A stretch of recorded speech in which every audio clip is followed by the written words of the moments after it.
Bonjour et bienvenue dans Instant IA. Pour aborder notre sujet aujourd'hui, je vais vous poser une simple question. À quel point faites-vous confiance aux résultats que vous donne une IA? Une notion importante à garder en tête lorsque l'on prompte, c'est son esprit critique. Pour mieux comprendre l'importance de remettre en question les résultats que l'on obtient, je vais vous parler aujourd'hui de l'IA et de l'hallucination. Une IA qui hallucine, qu'est-ce que c'est? Une hallucination en intelligence artificielle, c'est quand une IA, comme ChatGPT par exemple, invente une réponse qui semble vraie, mais qui est fausse. Autrement dit, l'IA peut dire quelque chose avec confiance, comme donner une mauvaise date, inventer une citation ou créer un fait qui n'existe pas, sans savoir que c'est faux. Ce n'est pas qu'elle ment, mais c'est qu'elle ne fait pas la différence entre une info correcte et une invention plausible. C'est un peu comme quelqu'un qui répond toujours, même quand il n'est pas sûr, en brodant avec ce qu'il connaît déjà. Ce phénomène peut se produire notamment lorsque l'on multiplie les requêtes différentes dans une même discussion. En général, il est donc préférable de démarrer un nouveau chat lorsque l'on veut changer de sujet. Quels sont les différents problèmes que peut engendrer une hallucination? Tout d'abord, cela peut engendrer de la désinformation, comme le partage de fake news, une perte de confiance, l'utilisateur est nourri d'une frustration à ne pas pouvoir s'assurer de la véracité des réponses.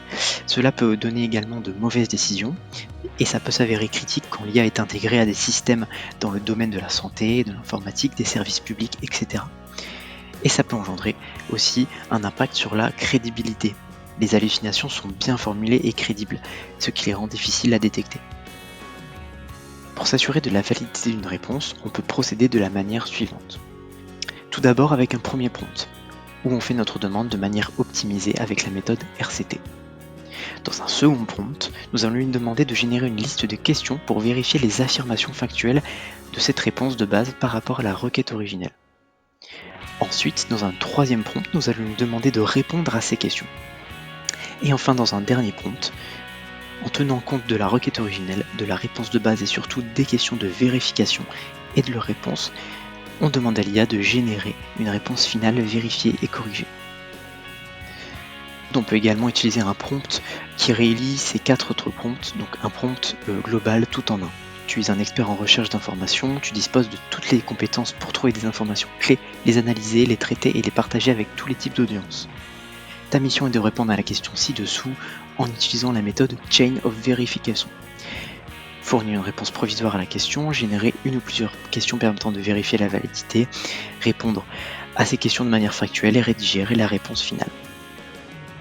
En suivant l'une des méthodes, vous gagnerez en sécurité concernant les hallucinations. Cependant, veillez à rester toujours critique vis-à-vis des résultats que vous obtenez, même en utilisant ces méthodes.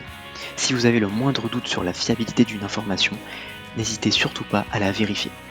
Merci à tous d'avoir suivi cette capsule d'Instant IA et j'espère vous retrouver très bientôt dans une nouvelle vidéo. Salut!